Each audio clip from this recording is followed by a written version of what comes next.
So, as I've said in my YouTube description box, that I plan on doing many types of videos, right? And one of the things that I take a lot of interest in is actual training science, as I'm really big into the fitness industry and things of that nature. So, this is a recent, I wouldn't say recent, just a year ago study by Daniel Plotkin. So, they're going to be using two resistance training programs. One will be increasing load while keeping repetition range constant.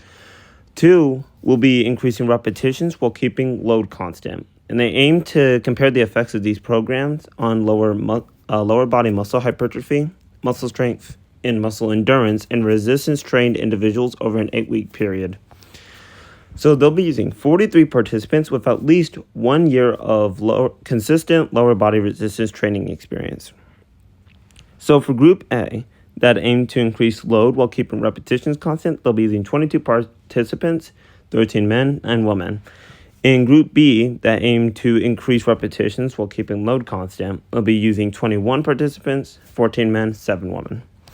They'll be using 4 lower body exercises: back squat, leg extension, straight leg calf raise, and seated calf raise twice per week. We assessed 1 repetition maximum in the Smith machine squat, muscular endurance in the leg extension, counter movement jump height, and muscle thickness along the quadriceps and calf muscles. So we won't go too big into the science part of this, but they're basically saying here that in terms of muscle growth, hypertrophy, they favored you would be better off using reps. It's basically what the study came to a conclusion of, but only by slightly. And for dynamic strength, increases slightly favored load, right? And basically the conclusion is that they're both going to be super good in terms of training. One is not more superior, but let's go into the actual charts of it. So as you can see here, this is muscle thickness. We'll see on average that the reps, look all the way over at the right, and you'll see all of them combined. We'll see that the reps do slightly favor more than the load in terms of hypertrophy. And we'll see that across, except for the VL. I don't really have any hypothesis for why that is, but it is quite interesting.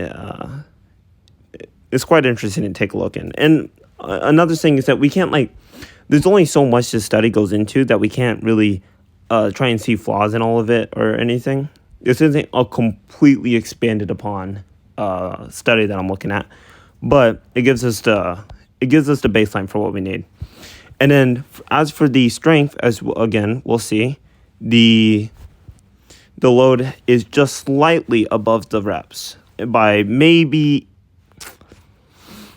I'm not going to put a number on it, but as you can see, and you'll see the average based off of the line. The line gives you an idea of where the average is. But yeah, this goes into the body fat. There's not really much to look into this. Of course, I'll link this down in the description for anybody who wants to check this out.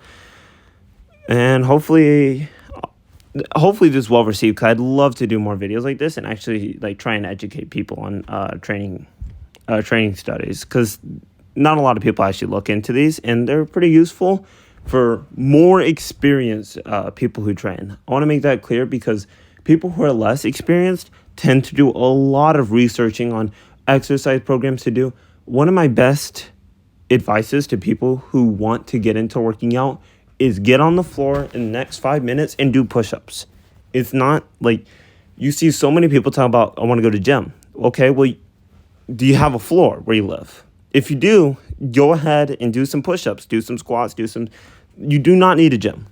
A gym is a completely unnecessary part of your training. The gym will favor more of actual athletes who plan on, who train for strength. And that's not to say calisthenics will not train for strength, but you can use more load at the gym than